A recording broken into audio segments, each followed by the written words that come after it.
Olá, estamos de volta com mais um programa do canal História Atual. Hoje nós vamos conversar sobre Jararaca. José Leite de Santana, cangaceiro conhecido como Jararaca, que esteve no bando de Lampião quando de sua passagem por Mossoró em 1927. Jararaca foi baleado, preso e, posteriormente, morto pela polícia do Rio Grande do Norte, aqui em Mossoró.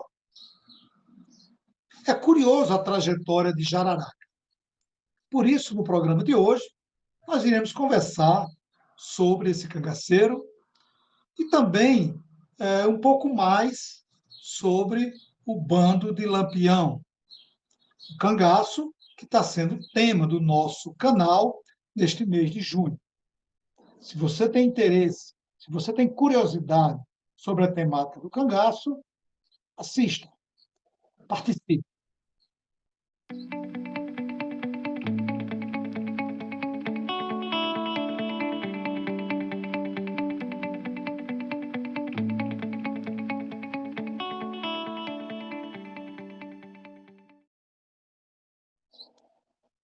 Conosco hoje o professor Marcílio Lima Falcão, historiador, professor do Departamento de História da Universidade do Estado do Rio Grande do Norte, autor do livro Jararaca, Memória e Esquecimento nas Narrativas sobre um Cangaceiro de Lampião em Mossoró.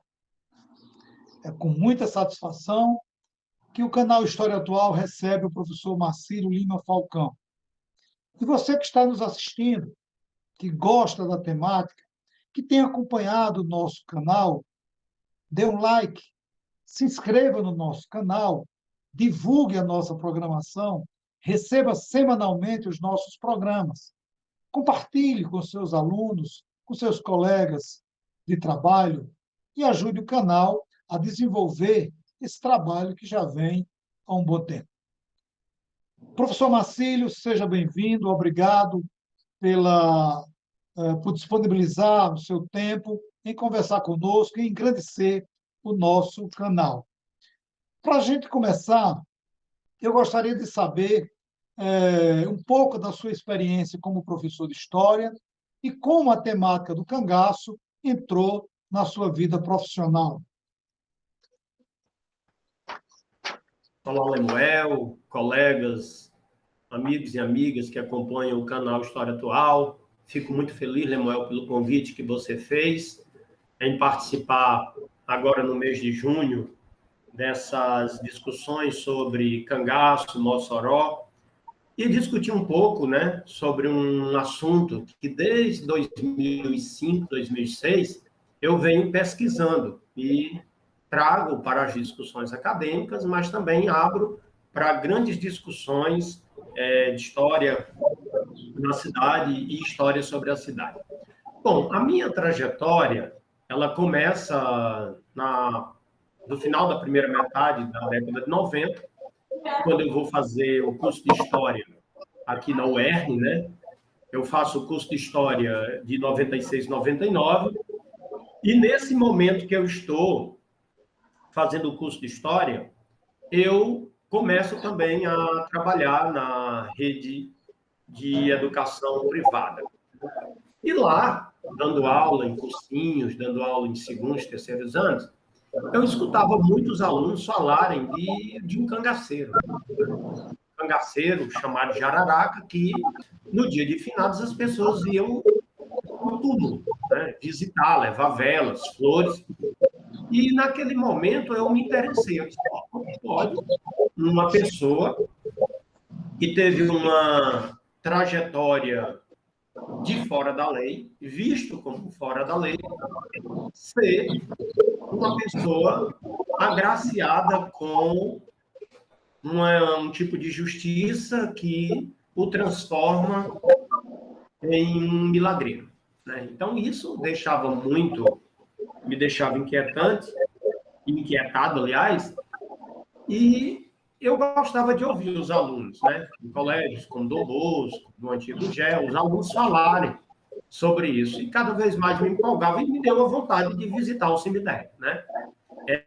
Eu fiz aquela trajetória e o caminho, né, daquele indivíduo que vai observar aquilo que era na sala de aula. Então, as minhas pesquisas, elas começam, de fato, olhando para o cangaceiro de Araraca, para o cangaço como um todo, a partir das aulas de história, né? Um bom começo, eu parto da ignorância de não saber nada do Jararaca, né? Desse Jararaca, José Leite Santana, e eu me deparo com aquilo ali. Então, diante daquilo ali, a primeira coisa que eu fiz foi, bom, isso daqui é interessante, eu vou ver o que é que tem e pesquisado sobre o assunto.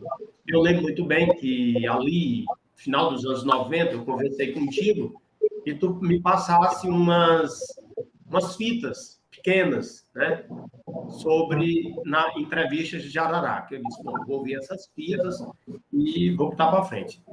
Daquelas conversas com os alunos, até agora, eu não deixei mais, já tem passado aí 23, 24 anos. Né? Fiz meu mestrado com essa temática e parte dessa temática entrou também na minha tese. Então, toda a minha trajetória acadêmica, com exceção da monografia, esteve intimamente ligada a essa história.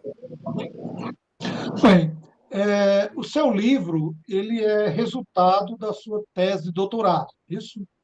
E como você construiu essa produção? Como você desenvolveu essa sua pesquisa? Como foi que você construiu uma relação com esses sujeitos da história jararaca, que para Mossoró tem um peso tão grande, tão importante quanto o Lampião, que era o líder do bando que entrou, que tentou invadir a cidade, mas sofreu resistência da população. Como foi essa sua experiência na construção dessa obra, professor? Bom, Lemuel, é o seguinte, já formado em História, ali no início dos anos 2000, eu comecei a fazer o que um pesquisador faz. Eu fui atrás da bibliografia, já escrita sobre a temática, e fui atrás dos arquivos, de fontes, de procurar entender toda a dinâmica dessas devoções, né? Então, me deparo especificamente com um trabalho de um jornalista cearense, o Fenelon, né? Ele escreve um livro sobre Jararaca, que é muito interessante, por sinal tem toques muito cômicos, e eu me deparo em escritos mais antigos, como Lampião em Mossoró, né? Essa edição aqui é bem antiga, de 1953, escrita pelo memorialista Raimundo Nonato. Esse livro ele é lançado no Rio de Janeiro. Ele é produzido a partir de uma relação entre Ivan Rosado, da editora Coleção Mossoroense, com os irmãos Pogente. O livro, em 53, ele bate muito bem com tudo que estava, aquela guinada que estava sendo dado, principalmente com aquele pessoal do folclore, com filmes como O Cangaceiro e tudo mais. E, olhando para esse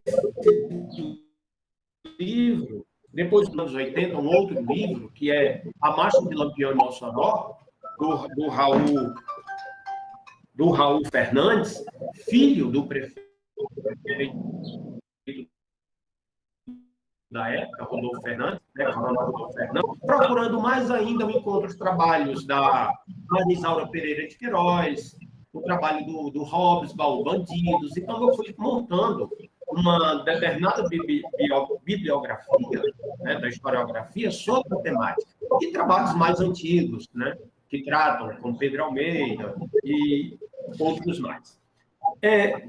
A maior dificuldade, Lemuel, em termos de pesquisa com sujeitos como o Jararaca, é localizar esses sujeitos. Não Jararaca, que seria o meu objeto a partir dessas devoluções, Mas aquelas pessoas que frequentavam o túmulo, aquelas pessoas que não se conheciam, mas que todo dia de finados ou véspera de finados iam ao túmulo. Essa foi uma dificuldade. Por quê? Porque eles pertencem a uma rede, mas não mantêm contato. Olha que interessante. É uma rede que existe por um tipo de circularidade, por um tipo de memória que circulou para além dos lugares oficiais sobre a morte do Jararaca, e que eu só consegui mapear no momento em que eu fui ao cemitério. Que eu chegava cedo, esperava, vi pessoas fazerem suas devoções, colocar suas velas, sua prece, colocar suas flores no túmulo do Jararaca, o José Leite Santana, né? E nesse momento eu começava, chegava lá, conversava, dizia o que eu estava fazendo meu mestrado na Federal do Ceará, e que gostaria de conversar com a pessoa. E ele me dava o endereço, né? Ainda não tinha celulares e tal, né? E eu tinha que ir lá na casa deles. Então, eu mapeei em torno de 42 pessoas, né? E eu passei praticamente um ano mapeando essas pessoas, conversando com essas pessoas, entrevistando, usando todos os protocolos da história oral para entrevistar. Essa foi uma parte. A outra parte, Lemuel, foi acompanhar as narrativas jornalísticas sobre o Jararaca, sobre aquilo que tinha acontecido em Mossoró em 1927, sobre aqueles dias, do dia 13 ao dia 19. Então, eu comecei a perceber. Um livro foi muito importante para essa pesquisa sobre o cangaceiro de Jararaca. Foi um livro do Leonardo Mota, né? Escrito, né? Publicado em 1930 pela imprensa cearense, e no tempo de Lampião, quando o Leonardo Mota cita um suposto norte-riograndense, conta a ele que, numa boca de noite, Jararaca foi assassinado. Veja, o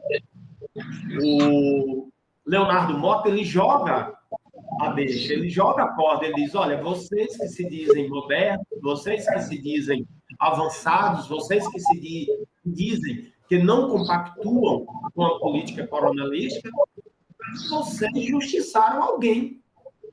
Então, essa primeira deixa do Leonardo Mota, ela foi rastreada tanto na fala dos devotos, dos que acreditam que Jararaca é milagreiro, quanto na própria imprensa. Então, eu encontrei várias matérias, como num jornal que narrou aqui em Mossoró, o Nordeste, né, porque foram 3 jornais que narraram o ataque de Lampião em Mossoró.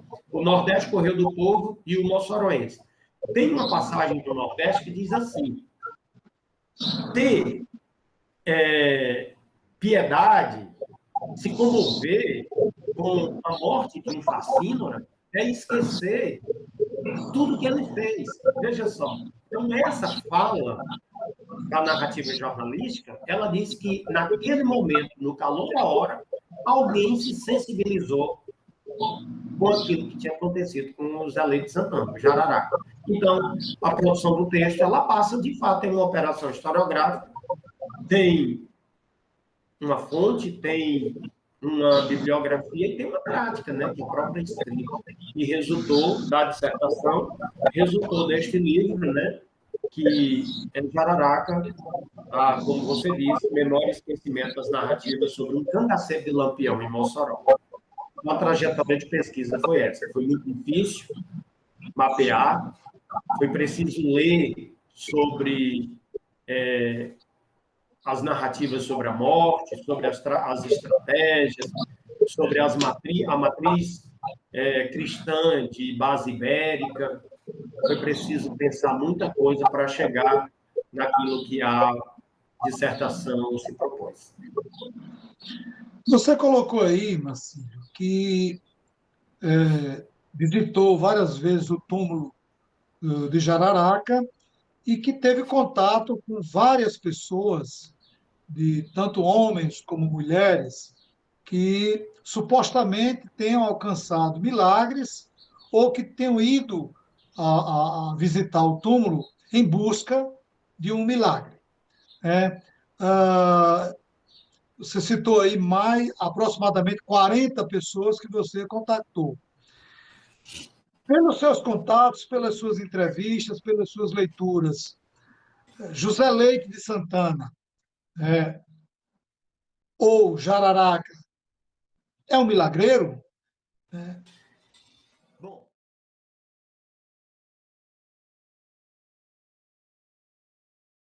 bom, é uma pergunta que ainda hoje eu voltei a pesquisar, deixei até um pouco de lado agora por conta desse tempo, né, pandêmico que nós estamos trabalhando de forma remota, mas é uma pergunta, Lemuel, que ainda promove muitas discussões. Por quê? Veja só. Jararaca teve, quando Zé Leite Santana entra no bando de Lampião, ele toma uma decisão que vai marcar profundamente a sua vida. Ele sai, ele entra, na verdade, em um lugar, que é o lugar daquele que está fora da lei, do bandido. Então, quando você pega já os outros jararacas, que ele não foi o primeiro, né? Os outros, as narrativas sobre o bando de Lampião na imprensa, e quando você encontra o Diário de Pernambuco, ou até mesmo em outros jornais do Nordeste, desculpa, sobre as ações desse cangaceiro, você encontra uma violência diante dos seus inimigos gigantesca. O problema é que os cangaceiros eles estavam no fio da navalha. Aos amigos, a proteção. Aos inimigos, a violência. Do mesmo jeito que estavam os outros na volante, como você bem sabe. Então, a dimensão da violência era enorme. A violência tinha um sentido, assim, tanto para a vingança como para a proteção ao outro, né? Que só pode, no meu caso, eu pensei a partir dos laços de fidelidade, dos laços de afetividade que esses cangaceiros construíram em sua rede, que era uma rede enorme. Quando você olha a trajetória do próprio Lampião, pelo menos pelas narrativas que você encontra nos livros, no dia que essa rede de fidelidade, afetividade ou reciprocidade, ela fosse rompida, Lampião estava ferrado. E foi um dos elementos que aconteceu. Quando você olha para a trajetória do Zé Leite Santana, a vinda ao mapeamento da imprensa, o ataque Lampião a Mossoró, Lemuel, não é igual aos outros ataques. Eu vivo dizendo isso, não é igual. Foi mapeado. A entrada desses cangaceiros no Rio Grande do Norte, a imprensa mapeou, o telégrafo mapeou. Mossoró não era uma cidade, ou uma arraial, ou uma comunidade pequena como eles atacavam, apesar de já ter atacado outras cidades, né, de pequeno porte aqui no Rio Grande do Norte, como Apodi, a passagem por São Sebastião, mas Mossoró era uma cidade, como diz os próprios memorialistas, potentada. Não teve tempo de se preparar para esse ataque, que criou barricadas, que criou trincheiras, como eles dizem, né? Apesar de não usar a palavra resistência, em 1927, mas que criou toda uma estrutura. Então, eu gosto muito de inverter a palavra. Não é o ataque de Lampião a Mossoró, é Mossoró que espera silenciosamente Lampião entrar. Entende? Então, você tem que inverter. Porque se é o ataque de Lampião, esse ataque ele tinha que ser rápido e fulminante. Mossoró não. Mossoró teve tempo de montar guarda, teve tempo de montar trincheira, teve tempo da população potentada ir embora, teve tempo do padre percorrer. Então, tanto os santos, tanto as autoridades políticas, como os jornalistas, eles se articularam. Armas, houve até troca de bilhetes. Veja, até troca de bilhetes. Olha, eu sou ataco se você não pagar. Se você pagar, eu vou embora. Veja só. Está entendendo? Então, é uma relação muito tensionada, que quando vocês olham os políticos, você diz assim, meu Deus, pô, e aí está o trabalho do memorialista. A preocupação dele é o documento como prova. A nossa preocupação é o documento como algo construído. Então, veja, quando eu olho para o Jararaca, para aquela trajetória dele, você encontra aquele sujeito, Lemuel, que deixa de ser o fora da lei para ser a vítima. A trajetória dele é interessante, porque, veja, ele vai para o ataque, ele entra no fronte, ele é baleado, ele vai tentar despojar, segundo os memorialistas que escreveram, o Colchete, que já estava morto, ninguém fala de Colchete, né? Colchete é aquele morre em Mossoró, mas ninguém fala, por quê? Porque morreu.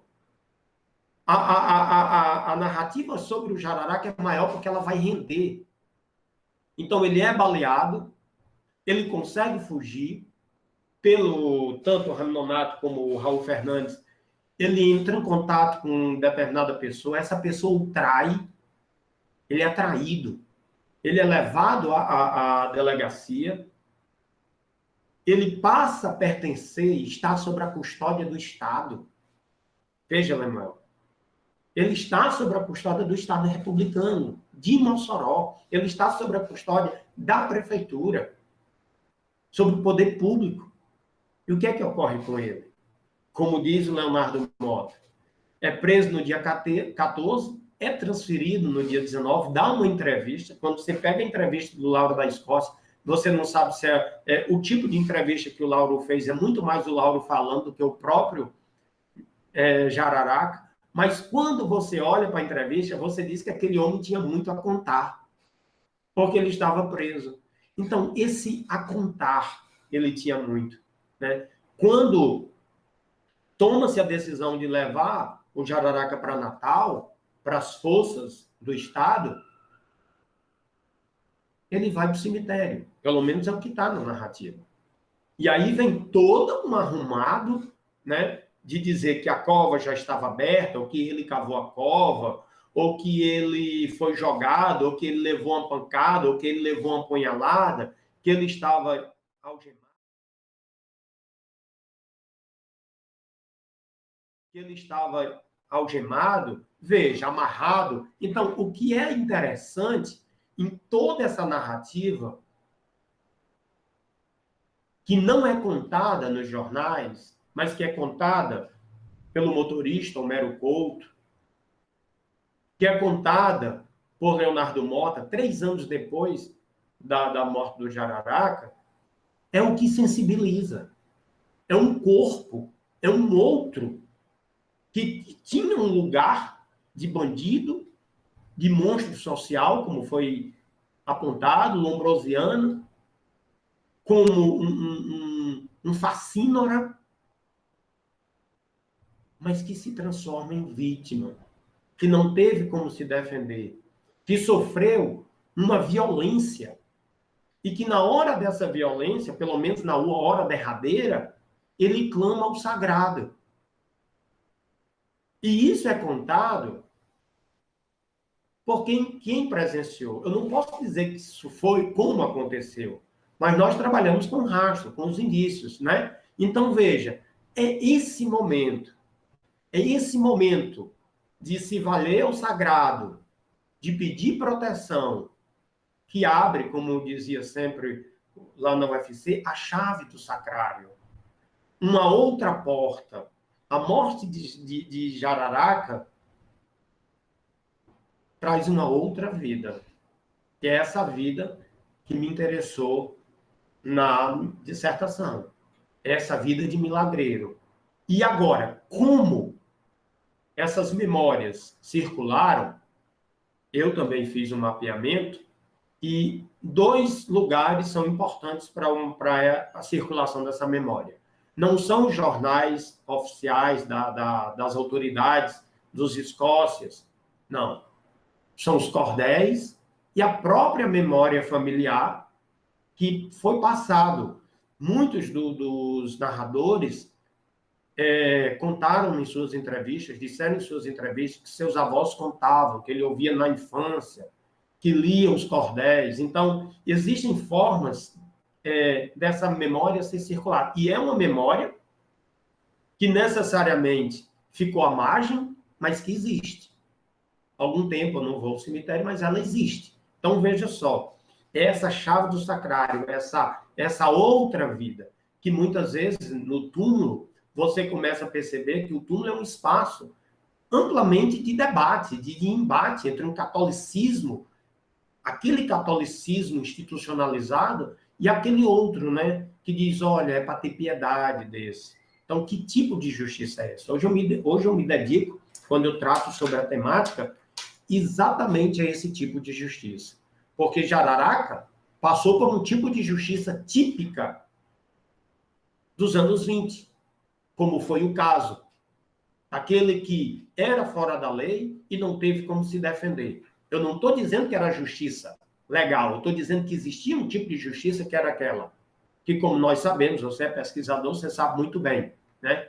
Nós não podemos dizer o porquê que o Jararaca foi exterminado, assassinado, mas nós sabemos como parte da força policial, principalmente a volante, usava a força diante dessas pessoas, porque era violência para lá e violência para cá. Então, não dá para dizer que era só o cangaceiro. Um agia com violência, contando com a força da lei, com o Estado. O outro agia com a violência, contando com suas relações de reciprocidade dentro da própria dinâmica que movia os proprietários rurais e algumas autoridades políticas. Então, o Jararaca é esse cara que entra nesse novo tempo, nesse tempo sagrado, né? Nesse tempo da piedade. E a fala dos devotos é incrível. Tem uma curiosidade, Lemuel, que me deixou muito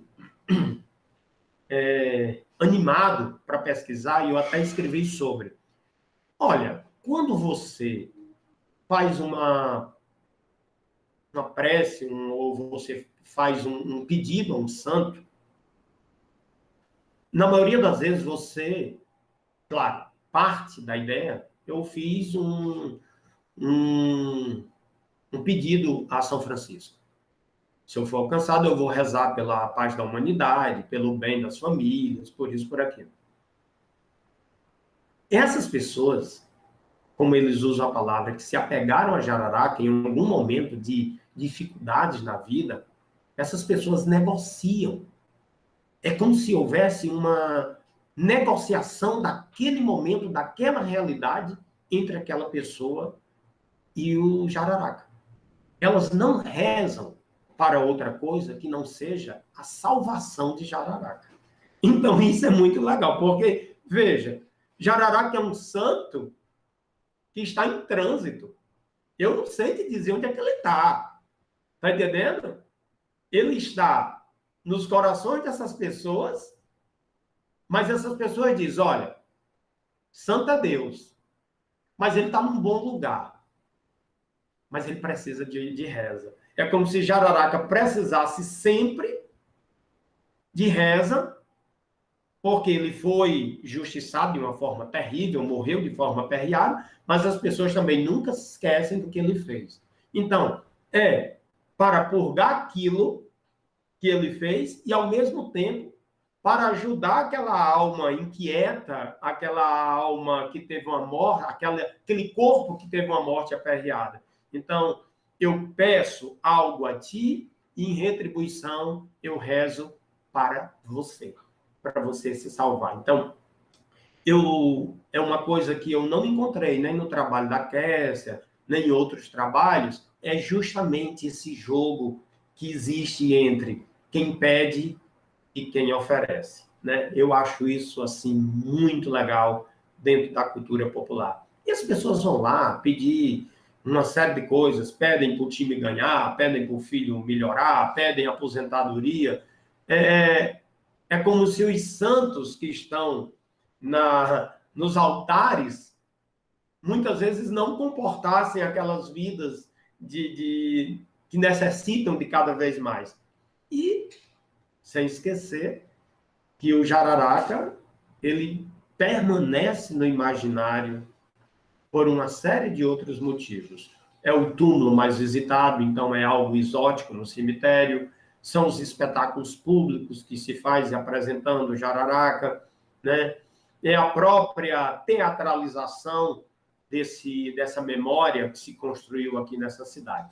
Mas o Jararaca é um sujeito, Lemuel, muito interessante, que ainda tem muita coisa para ser estudada. Hoje eu estudo esse tipo de justiça que faz com que não apenas Jararaca seja visto como alguém que precisa de oração, mas que foi perdoado, em certa medida, daquilo que ele fez em vida. Essa justiça, ela não é do Estado, essa justiça, ela não é da igreja, é um tipo de justiça que nós temos que refletir mais para tentar compreender a sua natureza. Essa sua colocação sobre a justiça e essa chave do sagrado é muito interessante, Marcílio. E essas relações de poder que você cita, não existiria um cangaço forte, atuante e violento se não existisse também, do outro lado, dentro do próprio Estado, sujeitos, autoridades que fossem cúmplices ou parceiros ou pessoas que concordassem com esse tipo de violência. Quando a gente lê sobre o cangaço, a gente percebe essa relação muito clara entre o cangaceiro, ou pelo menos aquelas grandes lideranças do cangaço, como Lampião, Antônio Silvino, Senhor Pereira, que foram os cangaceiros que mais tiveram o nome na história como lideranças. E como é que você vê, a partir de Mossoró, a partir dessa passagem do bando de cangaceiros liderado por Lampião em Mossoró, como é que você vê esse fenômeno do cangaço em nível de, eu não diria de Brasil, eu diria de Norte e Nordeste, né? Como é que você olha para o cangaço? Como é que você explicaria quem é o cangaço, ou o que foi o cangaço, né? E destacando algumas figuras que chamam a atenção de você, além de Jararaca, que foi o sujeito histórico que você se debruçou para pesquisar. Bom, eu escrevi isso, né? Eu pesquisei isso na minha tese, quando eu fui pensar como as famílias Escócia e Rosado usaram, né, politicamente o passado, como é que esse passado é usado politicamente na construção de uma memória para a manutenção de um projeto de poder, né? Apesar de muita gente já ter escrito sobre tal, o meu objetivo ali era tentar entender como isso era operacionalizado, né? E dizer que não é coisa de Rosado, é uma coisa que vem muito antes, né? Eles se apropriam de certas coisas. Bom, mas o que eu quero dizer para você é que o cangaço passou por uma transformação muito forte. Desculpa, muito forte mesmo. E os folcloristas, eles têm muito disso. Ninguém queria guardar fotos, imagens, objetos de cangaceiros. Ninguém queria guardar. Ser amigo de cangaceiro era saber que a volante ia bater na sua porta. Ajudar cangaceiro era estar dentro da violência, que nós sabemos e que tem muitos trabalhos que tratam sobre isso. Só que os cangaceiros estavam entre coronéis. Se você pega a vinda de Lampião para Mossoró, Rodolfo Fernandes, visto como um homem que não negocia com ninguém, que não negocia, a própria cidade vista como uma cidade potentada, a prova disso é que o ataque de Lampião a Mossoró é uma luta entre a civilização e a barbárie. É uma luta entre foras da lei, monstros sociais, construídos e representados pela narrativa jornalística e por livros de jornalistas, cantados e uma cidade narrada como opulenta, pacata, ordeira. Então, todas as vezes que nós vamos pensar o ataque de Lampião a Mossoró, nós temos que pensar na chave de leitura: civilização, barbárie. Foi essa chave que permitiu muitas leituras. Por quê?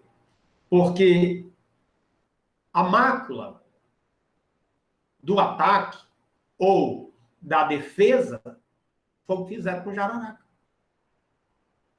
O próprio livro do Raul Fernandes é uma defesa ao pai, dizendo que não sabia do que tinha acontecido com Jararaca.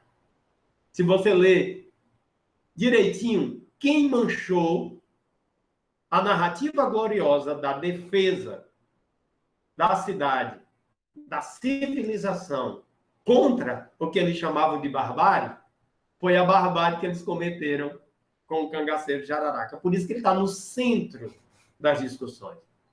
Então, aquilo que era a página negra da história de Mossoró se transformou, ao longo de décadas, pelo próprio uso em comemorações, como se deu em 77, com as comemorações do centenário, do cinquentenário, que agora já não era mais defesa, era resistência, a Semana da Resistência.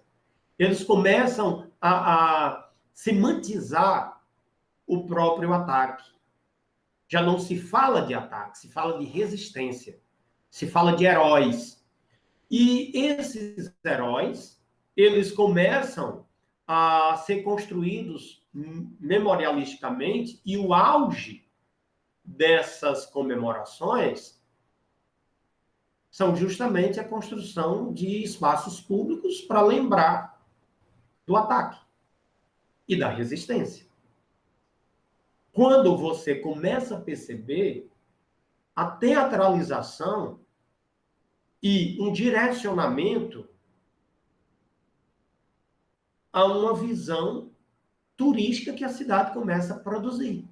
Veja só, o Michel Certeau, um historiador francês, muito lido por nós, ele sempre diz, e eu gosto muito de dizer isso, que tudo que atenta à ordem e que é visto como popular, uma vez que o popular é uma categoria produzida pela elite, letrada, ele só vai ser usado, consumido, quando ele perder a sua negatividade. E isso, Lemuel, é muito forte em Mossoró, é muito forte no Nordeste como um todo. Os cangaceiros deixam de ser caso de polícia e viram objetos da cultura. E aquilo que eu estava dizendo lá, que nós sempre conversamos, aquele que queria bater foto com cangaceiro, se vestir de cangaceiro, estava diante da força, do peso da força. Mas hoje não. Não, no último chuva de balas no país de Mossoró, e no último Mossoró Cidade Junina, antes da pandemia, eu vi um negócio que eu fiquei impressionado. Fizeram pai, mãe, filhinho cangaceiro aqui em Mossoró. Então você passava lá, colocava só a cabeça na rodinha lá e batia foto. Veja, perdeu o perigo. Virou souvenir. O shopping de Mossoró tinha uma loja exclusivamente com esses produtos. Agora sim, você pega o produtozinho e coloca na sua estante. Você pega o cangaceiro e dá de presente. Isso é imprescindível daquilo que Michel Certeau diz. É preciso perder o perigo, a negatividade para ser consumido. Entrou dentro da lógica do mercado. É uma outra coisa. E Mossoró sabe fazer muito bem isso. Com seus espetáculos teatrais, com os prédios públicos que construiu, com os investimentos que fez, com a narrativa que conseguiu empreender pela coleção moçoroense desde a década de 50, tutelados por um intelectual orgânico dessa família, tutelados pelos recursos públicos, e que hoje a gente encontra do flanelinha ao maior intelectual que trata sobre a questão, obviamente com suas distinções, este livro, o próprio livro do Coronel Gugel, o Diário, eles contam. Se você para em qualquer canto, fala com flanelinha, com aquele trabalhador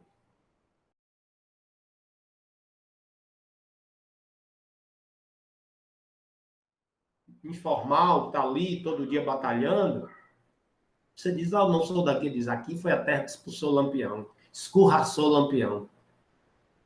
Se você vai para o jornal ainda hoje, eu nem vi, mas me disseram que nesses mapeamentos o que representa Mossoró é um cangaceiro, eu nem vi. Os íconezinhos.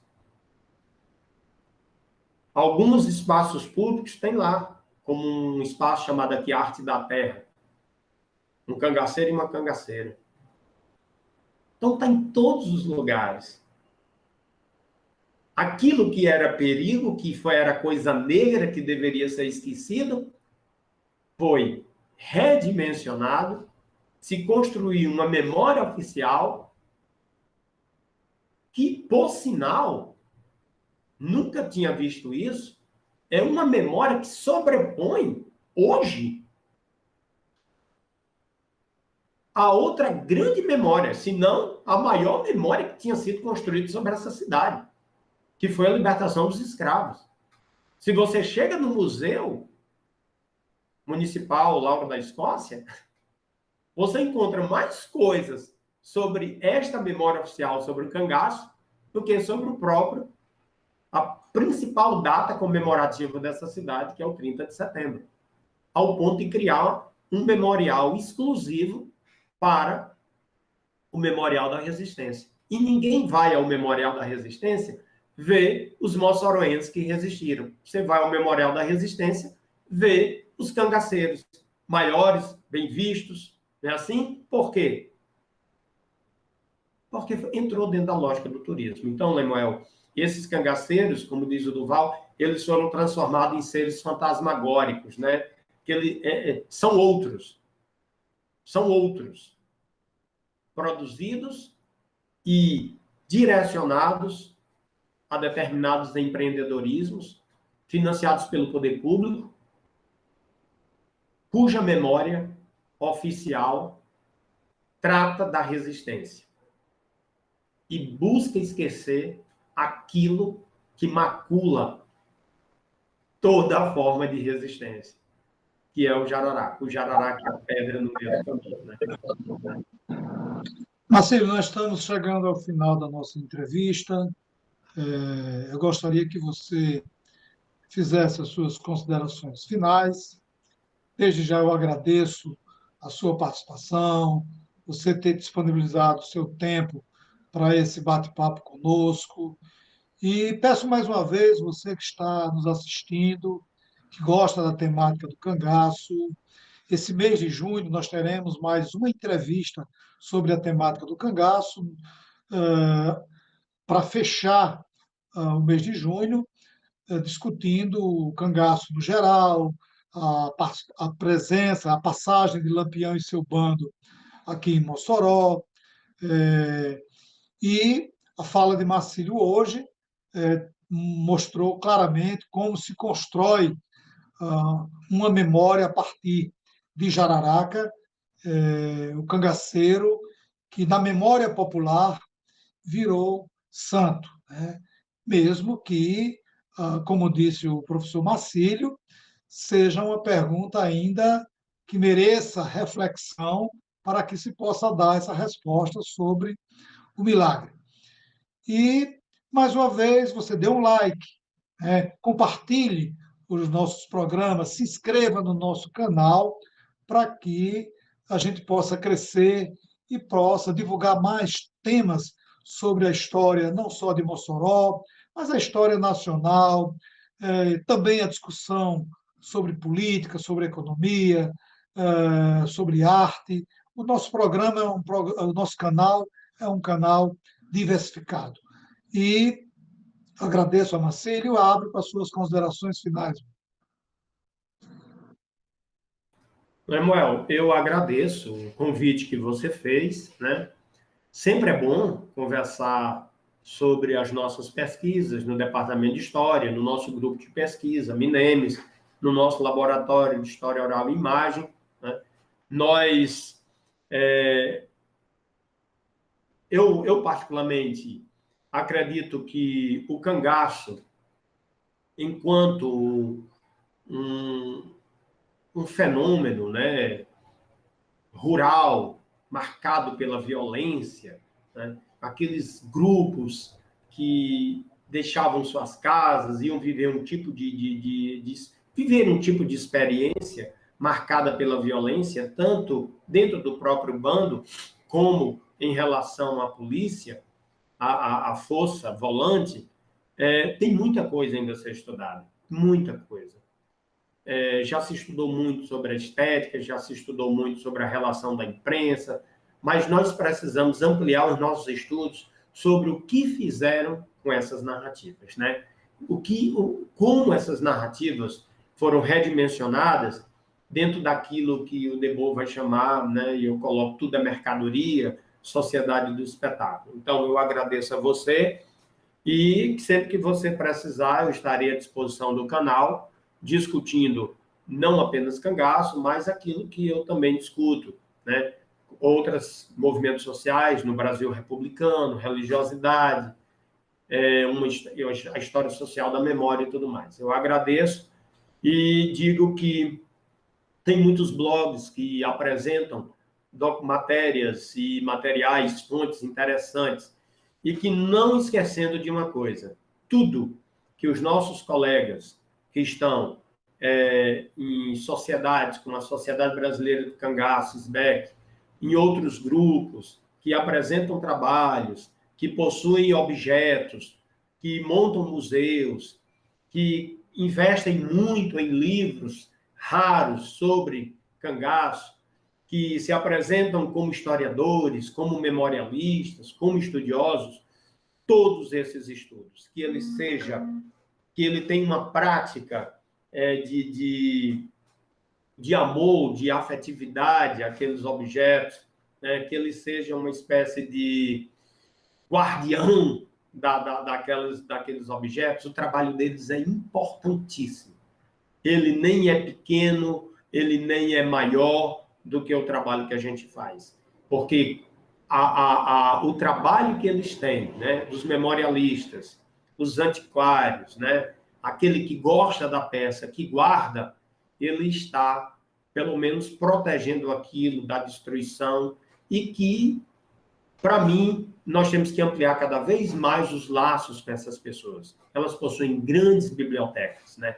Nós tínhamos um grande estudioso do cangaço, para mim, um dos maiores estudiosos do cangaço, o Paulo Gastão, né, que de saudosa memória, com uma biblioteca maravilhosa, uma das bibliotecas sobre Nordeste, cangaceiro, para mim, uma das melhores do Brasil. Um trabalho aquilo que o Paulo fez, tem que ser publicizado, né? Tem que chegar nas escolas. Por quê? Porque tem seu valor, é importante. Então, todos que pesquisam sobre cangaço têm sua importância para que nós possamos cada vez mais entender, construir chaves de leitura sobre o lugar e o papel que esses sujeitos ocuparam dentro de um mundo marcado pela violência e pela exclusão. Ok, muito obrigado, um forte abraço e para você que está nos assistindo, um abraço e até o nosso próximo programa.